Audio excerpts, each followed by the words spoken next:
Thank you very much, and I'm extremely happy to be back as a foreign member of this prestigious academy. And today I am going to share with me what I have been thinking about the shortfalls of the traditional classic economics and to go beyond that so that our theoretical framework remains both rigorous as well as relevant and complete as well.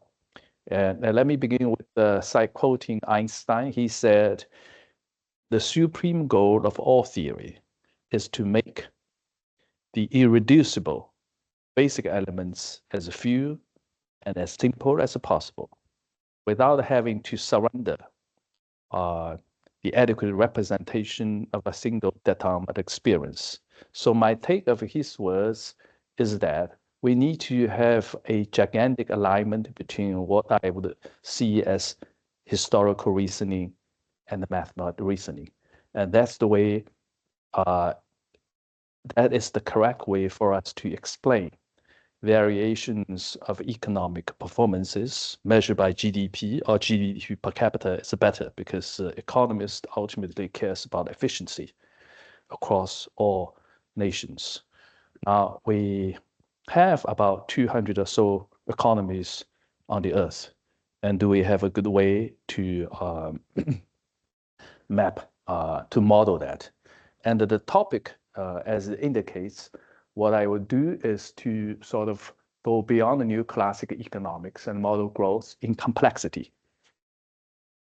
non-ergodicity, and intentionality. I will say a few things about each of the critical terms here.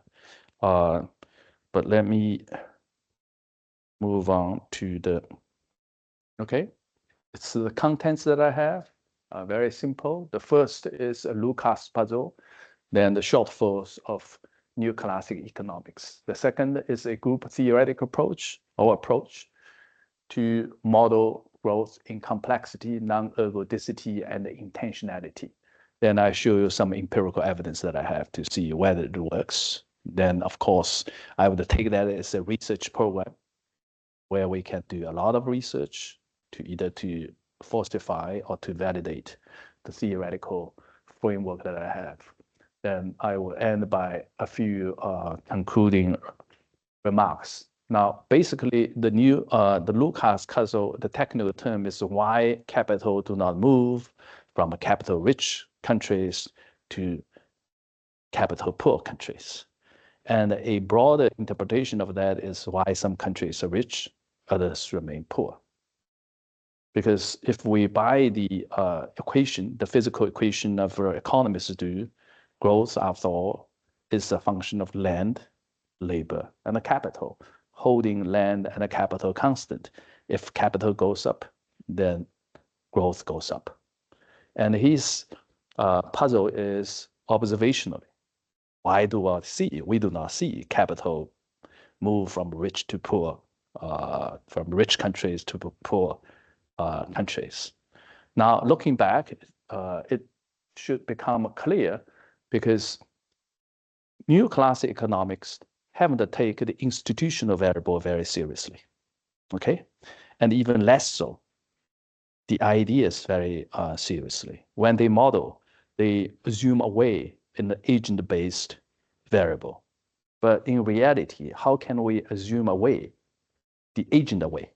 Because ultimately, it's us, humans, who make a difference. So to their model, it's a physical causes, I would say, land, labor, capital. We need to add the institutional causes. Invisible, as Adam Smith argued when he referred to markets, he said the market is an invisible hand. But I would also argue if we look at under the dimension of institution, state, it is also invisible. What principles do we use to build a state? It's invisible to us, even though we say government is visible. We often say that. And the society, the social forces, not formal, are deeply invisible, but they are very powerful forces that can shape our behavior. So when I look at the institutions, two formal sets of institutions, one is a hierarchical, it's a state. The other is also formal, horizontal market. Then the community sits between the two. It's informal. So in that sense, what we should be interested in is the different configurations of the three sets of institutions: vertical, horizontal, and the diagonal. Now imagine yourself as an ET looking at the Earth. You're watching 200 solar economies. When you look at institutions, the configuration or reconfiguration of the three dimensions, the vertical institution, the horizontal institution, the diagonal, varies from one place to another, and that is going to have an impact on economic performance, as I will argue and show you later on. This is what I call the non-ergodicity of an economy. Imagine as an ET, when the ET look at the universe, okay? And he would see the universe is curved, as Einstein has figured that out. And also that curvature is ergodic. It means if you have a curve, and that the curve will continue smoothly into another space. And when the same ET look at what I call the institutional social environment on Earth, his first observation is it's curved because the state and the market and the society curves in different ways. And the second observation he will see, instead of ergodic, it is non-ergodic. In other words, the curvature in one country differs from another curvature in another country. And that is going to make an impact on economic performance that each nation will have. So we have traveled from a physical, readily observable world, land, labor, capital, into a deeper course, which is invisible, institutions. And in this model, actually, I'm going to go further than institutions. I'm also going to look at the invisible hand of the invisible hand. This is how our brain operates to make a difference, to make a difference in terms of making use of the existing stock of knowledge, and still better, to push the very frontier of human knowledge. As you can imagine, all else being equal, if one can have the ability to push the frontier of human knowledge, for instance, during industrial age, the beginning of industrial age, if one nation can penetrate deeper into the nature to harvest more energy, and the hypothesis is that that nation's economic performance is better than the rest. But then let's see what empirical evidence do we have. So in a way, what I will do is to, instead of seeing the economy as a linear, I would say it is non-linear. It is holistic, and I should fuse both holistic approach and the reductionist approach simultaneously, so that we can explain economic performance better than the theoretical framework that we have now. Two pictures, very shocking. Okay, it's here. The School of Athens, right? In the middle, you will see two gigantic figures of philosophers. Plato point upwards to the sky. And to me, my take of that is an holistic mathematical approach, idealized. He said ideas, ideals. Then Aristotle pointing to the earth. So philosophically, one is reductionist approach, the other is inductionist approach. And these two philosophers stands as a perpetual debate between the two schools.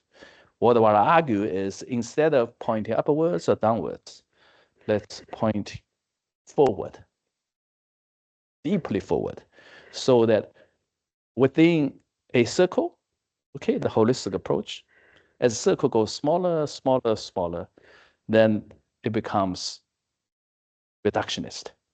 In that way, we can reconcile both the holistic approach and the reductionist approach simultaneously.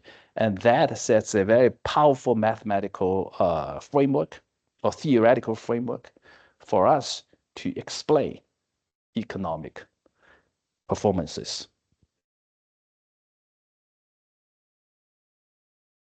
So basically, I would sort of go through the things to point out the shortfalls of neoclassic economics. It is ergodic. It is it misses the concerns of ergodic or non-ergodic, and it misses human cognition in their model. And we need to put the two areas of concerns, ergodic or cognition, back into the model. And basically, our model is an agent-based model from a linearity to complexity to non-ergodic world, as I indicated just now. And on the side of Plato, or the mathematical reasoning, basically, we're looking at universals. And on the side of Plato, we are looking at the particulars. So you always feel the tension between universals and the particulars. It's always been there. But let's try to reconcile the two approaches. And the way we do is, instead of being just deduction or induction, let's have a dialogue between the two parts. And the philosophical term for doing that is called abduction. And if we take abduction, our brain operates. It's basically an adaptive, asymptotic approach. It's a mix of both idealism and empiricism. And if we go from the physical level to the institutional level, all the way to ideational level, human brain, as I said, in the physical level, 3 key variables, as Einstein said, reduced to the unreducible basic elements. 3 things: land, labor, capital. Institutions, 3 key variables: state, market, and society. At the ideational level, similarly, 3 things: deduction, induction, abduction. So I said it's a triad of human cognitive reasoning. And in the way there, we need to have a logic of justification. And the context of justification is sort of mathematics, pure mathematics, applied mathematics. We need to have a language to frame the theoretical framework that we have. Then we relax into the real world, then it's the context of discovery, in a way. So if we have the logic of justification, the context of justification, then the context of this discovery, then that basically maps the human progress from the Plato's Dark Age into a better world, a more enlightened the world. And that, in a way, is what science is all about. Scientific knowledge epistemologically does not necessitate an infinite regression of questioning. Halfway, we think this is good enough. When we do statistical regression, this is not all the way to the ultimate truth. It's halfway. If it's the knowledge that we think it's significant, it has a statistic significance, then we say it's a scientific knowledge. So in a way, it's probably correct to say without a science, it won't work. But the science itself cannot answer all the questions that we have. So it's an endless process of what I will call symptotic approach to the ultimate truth. And with that, let me recap the model that I set up. Basically, you have 3 layers of causes as a network. At the most, the superficial level, the physical level, the things that you can observe directly with the naked eyes. It's land, labor, capital. So I put it here, sort of physical causes. The second set of causes, the layer of causes, is institutional causes. And three things: state, market, and society. The physical level, I would say, is the macro level. The institution level is meso level. And the micro level, the deep level, is the way our brain operates to process information. And also three things. It's induction, deduction, abduction. And in a way, our brain operates as if we have a sigmoid activation function, okay? If we map out mathematically, you have this curve. Here is 0, information comes in, and this is go all the way to the extreme. It's 100% logical. That means you're excluding, you're crowding out the middle. And now we know our brain sort of thinks both slow and fast. Fast means it's very quantum, it's all probabilistic. It's not deterministic. If slowly, then you think every part of the information we have, we need to increase the level of rigor into the information we have. That, by the way, takes a lot of energy. And on average, our brain consumes about 20 watts of electricity, right? Each way. But the next one research is into the triad, induction, deduction, abduction. What is the energy that we use for each part? It will be very interesting sort of to do research. And it will be very interesting, especially to map out the very extraordinary way of people such as Einstein who operates, such as Isaac Newton who operates. And one thing I'm very sure, even when we look at the scientist, if you compare Isaac Newton with Harley, Harley is much more inductive than Newton. And Newton has impressed me as having a good balance between deduction and induction.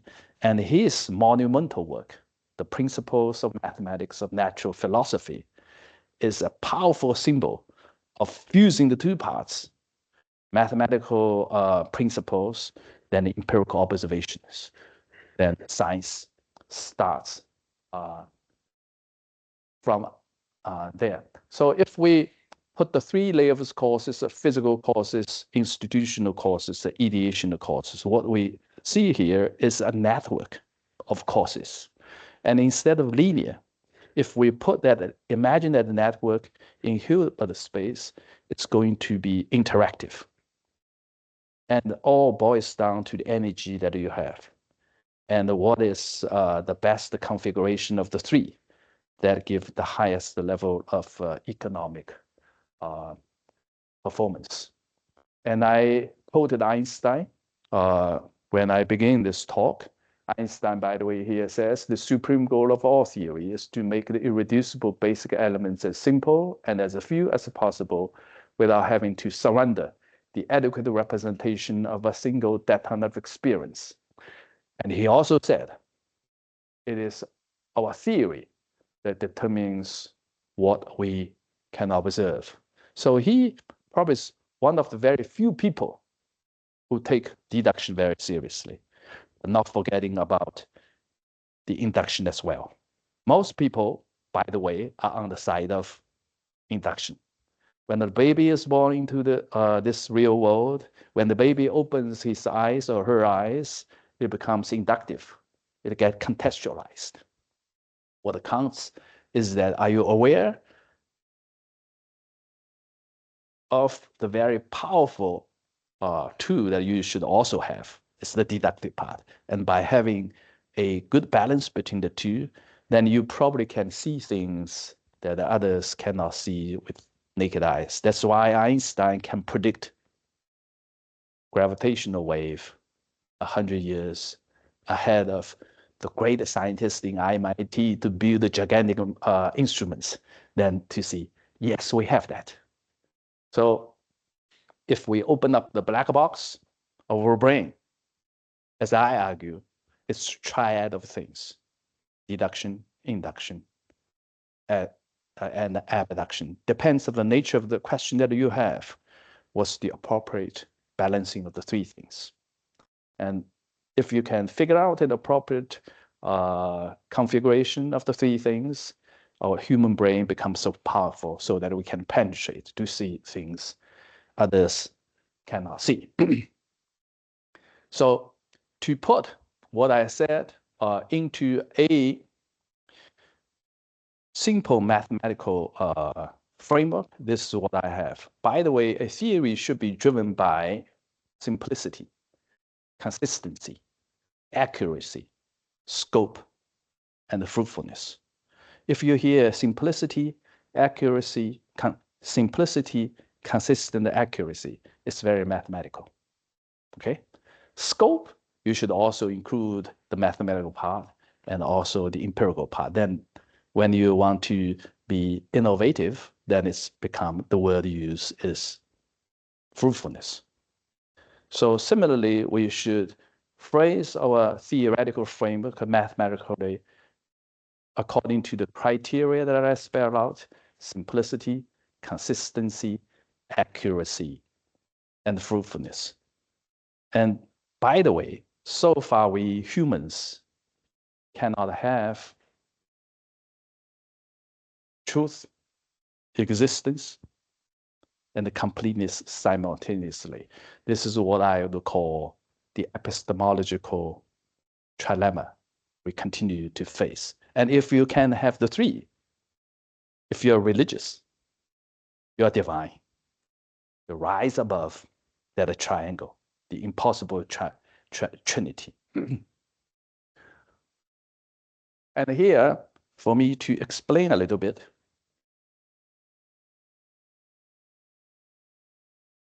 this is the laser.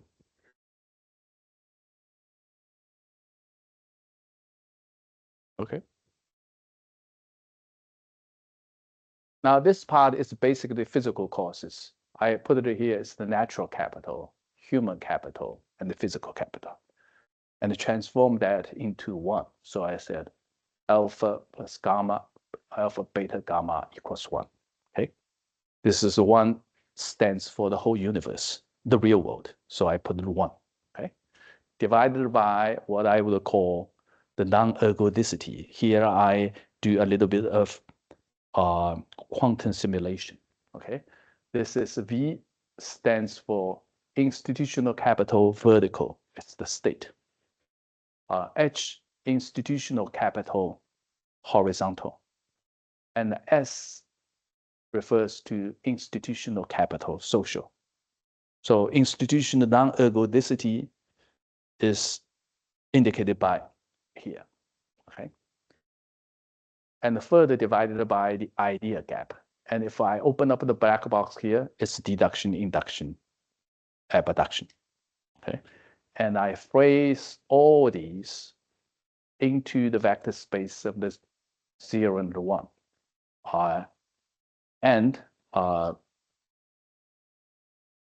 Put the whole framework in what we call Hilbert space, or Bonacci space. Bonacci is normalized Hilbert space, because normalized probably is more convenient for us to do when we sort of compare a group of country with another group. Because in the real world, we basically divide the world into three worlds: advanced, emerging markets, and less advanced economies. And incidentally, I would also argue, following Paul Dirac's famous quotes, a physical law must possess mathematical beauty. So I would argue, for us who are interested in mapping out the growth patterns across our countries, growth patterns of our countries should also possess, long-term at least, mathematical beauty, not necessarily mathematical truth, because we are trying to build a bridge between the real world, the historical world, and the mathematical world. This is just an illustration sort of to give you an idea, how do I map out or figure out the different configurations of energy hidden behind the non-ergodicity across different countries. This is a state, it's institutional arrangement, vertical. This is a market, this is community or society, and here is a theta. So if the theta is larger than 45 degrees, then this institutional setup is pro-state. If the theta is smaller than 45 state, then it is pro-market. In a way, if you have a unit of energy into this Hilbert framework, it's going to have different configurations. If it moves up, then the market is very small. If it moves down, the state is very small in a way. But imagine yourself as an ET looking at 200 so economies, and they spin and spin and spins. You blink your eyes, and the energy concentration of the three will be different, and it's going to have an impact on economic performance. Now, to illustrate, if I use this to explain Chinese economic performance, the icon state of this is here, because 40 years ago, we have all the energy concentration in favor of the state. There almost was non-existence of the market. Civil society remains very weak even today, okay? What happened during the past 40 or so years, as we say, is reforms and opening up. It basically means we reform, the spin of this one goes down, goes down, goes down, such that today this is probably what we have. Big numbers for you to see. Why is that moving this way, spin this way? Almost from a non-existence of non-state sector 40 or so years ago. Now we have the non-state sector contribution to our economy. 50% in terms of taxation, 50% in terms of taxation, 60% in terms of GDP, 70% in terms of innovation, 80% in terms of employment, and 90% in terms of the number of firms. So as you see, the energy concentration from here has moved more towards the marketplace. And China today, if we continue to move this, okay, I'm not arguing the state should be zero. It has to be larger than their zero, like a theorem, okay? Even Adam Smith argued the state has to be there for three great duties: securities, social justice, and the public works, okay? Without these, the economy will collapse. But of the three, what is the best configuration is the way sort of to figure that out. So with that diagram, it's very simple. We just need to have a circle, a triangle, z under 1 to map everything out mathematically. So that sort of gives us a way to calculate the macro level of the cost of economic growth. You have the macro level, meso level, and the micro level ideas. And for us to further visualize how that works, okay, imagine that we are in the tunnel of time, all nations. Backwards, it's our history going backwards. Forward, it's our future. And increasingly, as we converge historical reason with the mathematical reason, and the thinking becomes more precise. Precise means the vector continue to go towards zero, okay? Very precise. In physics, we can never arrive at the zero in a way. Mathematics, we can in a way. Physics, then the classical limit is Planck's length, okay?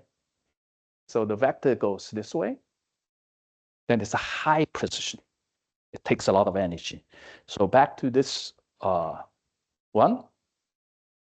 It's so easy for us to see, okay? Now,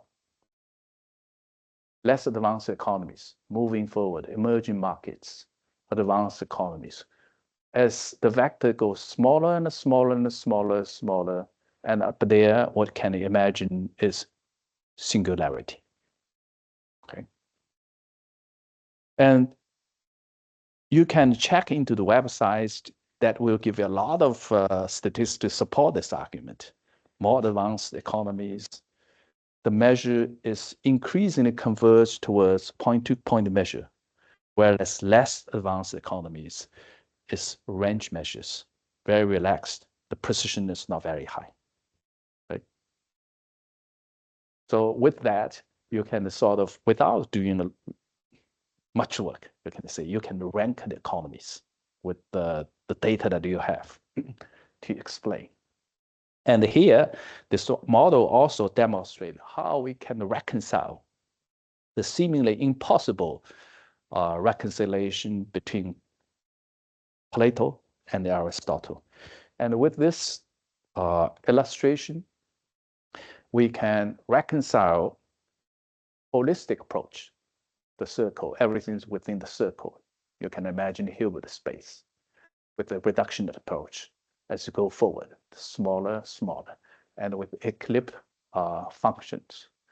And visually, you can see that it's a holographic stuff. So mathematics, visual stuff, in other words, can fuse science with art as we move forward, continue to move forward.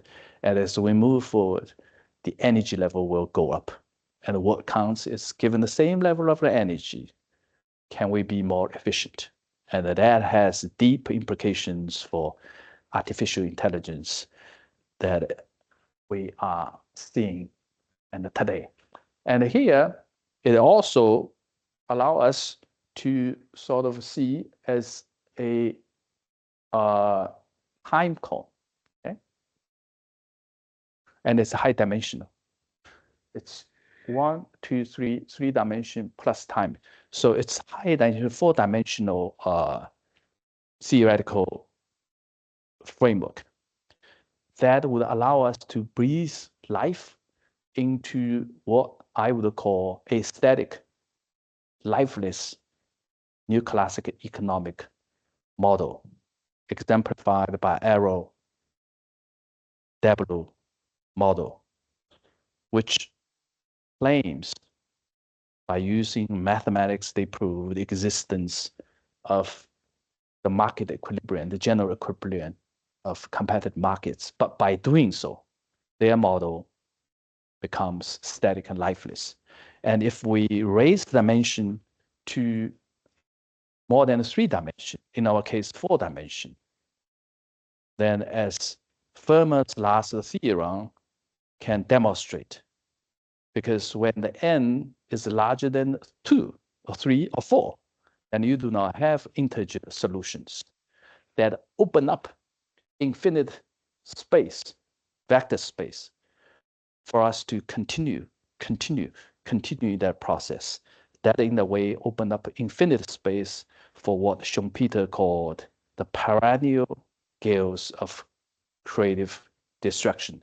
So by going deeper into mathematics, we can breathe, as I said, as it were, breathe life into the lifeless model by neoclassic economics.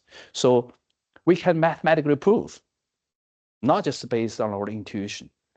Then the rest of the course is continue to build a bridge between the historical reasoning and the mathematical reasoning. Now, very quickly, some empirical evidence. I take China in relative to the whole world. I take China because China has about 1/5 of the world's population. Itself is a universe, okay? 40 years ago, if you are interested in the economic performance in China, economists basically have 2 goals. One is efficiency, the other is welfare. Efficiency the way for us to measure is GDP per capita, even though it's not very precise, but it's a very useful measures here. 40 years ago, China was here, 150 US dollars. It was almost the worst globally, okay? 40 years now, we are here. Now we have about 1/5 of the world's population. We were producing about 18% of the total GDP of the world. Think of the three layers of cost: the physical, institution, and the ideational, okay? It all takes energy, okay? And 40 years ago, roughly the same size of the population, we were producing less than 3% of the total GDP of the world. So in a sense, it is not so extraordinary or so difficult to explain. The economic performance of China, as it rises from a very low status to what China has achieved today, basically is a normalization process, all else be equal. But then for us to sort of see the different layers of causes, okay, let's look at the physical causes. Today, China is the center of manufacturing. In other words,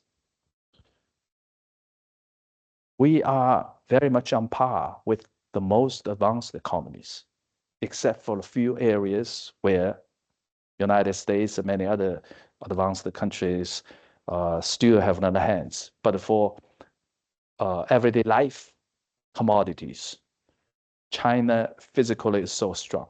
It can manufacture with a high quality of many of the things. So physical causes, land, labor, capital, probably it's not the deep cause now, okay? The deep cause is why there is a gap. Probably we need to go down to the invisible realm. By invisible means institutional causes and the ideation causes, okay? And to highlight that, let me give you another calculation, sort of to show the power of non-ergodicity to explain economic performance. I try to control a lot of other variables. And in this one, now we begin with the population. Chinese population is about 1.4 billion people. If I look at all OECD countries, okay, the total size of population is very close to 1.4 billion people. It's 1.38 roughly, but population-wise is about the same, okay? Now, in terms of the energy, the two part consumes. A proxy, I use a proxy, CO2 emissions in China. Now it is about 8 tons per head per year, 8 tons. OECD countries, on average, 8 tons. So roughly speaking, you have two models, okay, with the 3 layers of costs: the physical, institutional, ideational. You inject in the same amount of energy, and the output. What's the output? In China, 12,000. OECD countries, 42,000. So there is a differential of 30,000 US dollars for us to explain why. As I indicated, the physical causes, we are pretty much on par. Then what probably counts is institutions. In other words, China still has a great potential for further development, but China needs to continue to reform its institution in terms of its configuration between state, market, and the society. And even deeper still, the way we educate our next generation, instead of just being inductive, we need to remind our next generation of Chinese to be sensitive to the balance between deduction, induction, abduction, so they have a better chance to continue to push the very frontier of human knowledge. So these are the two deep sets of forces if China continue to go deeper into that, okay? And the Chinese economy is set to continue to rise such that we go back to the historical height of the Chinese economic performance 200 years ago. We had about 1/3 of the world's population, 1/3. And at the time, we were producing about 1/3 of the total GDP of the world. And today, we have 1/5 of the world's population. We were still underperforming with 18%. We should, 1/5 of the population should be producing a little bit over 20% of the total GDP of the world. Then we get normalized, quote and unquote. Now, to show you why it's so important for us also to go beyond the invisible hand, by which I mean institution, the state, market, and society, into the invisible hand of the invisible hand, how our brain operates and how better ideas can make a difference in economic performance. Basically, we are looking at the three sort of layers of observation we have. One is economic performance, the physical level. The other is the behavioral level. The other is structural level, institution level, by which I mean the non-ergodicity. And this is the ideational level. If we make the assumption that very long-term institution is the brainchild of human ideas, okay? It is better ideas, then you design better institutions.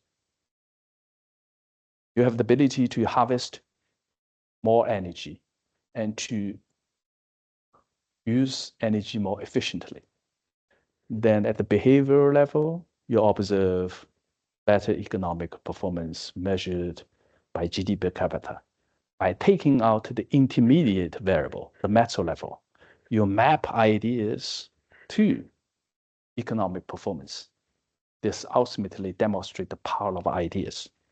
And let's try that way. So I have built a data set consists of the stuff that symbolizes the very frontier of the human knowledge. Fields price, mathematics. Okay. Then Nobel Prize, science, Turing Prize, engineering. So when you have the three, you sort of have a proxy of the very frontier of human knowledge, and you normalize by the size of population, and you have a scattering of those prices across nations, and you do a regression of that with the economic performance. The R square is very high, 82%. Okay, this is a very simple regression, but it's 82%. The R square is better than the R square of 80%. That is thorough Mankey model in new classic economics. By the way, their calculation is very, very, very complicated, okay? But still, the R square is less than this square. That is a sort of a statistical evidence to show ideas make a huge difference in terms of economic performance. Taking out the compounding effects of the intermediate variable, you map ideas to the behavioral level economic performance. So that gives you some idea why we have to take ideas very seriously. That's why I said our model, we model growth in complexity, non-ergodicity, and intentionality. And this model, I would argue, is very powerful. It remains both rigorous and also relevant. As Keynes was saying, the ideas of the economists and the political philosophers, both when they are right and when they are wrong, are more powerful than is commonly understood. Sooner or later, it is ideas, not vested interest, which are dangerous for good, for evil. That means why some countries develop more rapidly than otherwise. And to conclude, look at this. I think it's a very compelling sort of mathematical modeling, okay? It's holistic, okay? As the circle goes smaller, it becomes reductionist. And how can you sort of travel in the cone? It's ellipse, curvatures. And as you spin up with curves, okay? And this ultimately mathematical map out how we humans progress from what we are now to what will be in the future as we continue to align historical reason with the mathematical reason, such that our thinking, human thinking, is characterized by simplicity, consistency, accuracy, scope, and fruitfulness. So this is what I want to conclude. And to link your world with our world, the Chinese world, I begin with a Western picture, Plato and Aristotle, right? This is a very Chinese-like a village, right? And it is my intention I paint that, okay, in the projective geometry. So it is high dimensional, pointing to way over there, singularity, to organize what appears to be very chaotic information together. And that also is how the universe works. Very, very far away, okay? Going closer to the reality. And then we go deeper into the micro world. And this is how we continue to travel in what I see as the tunnel of time as we move forward. Thank you very much.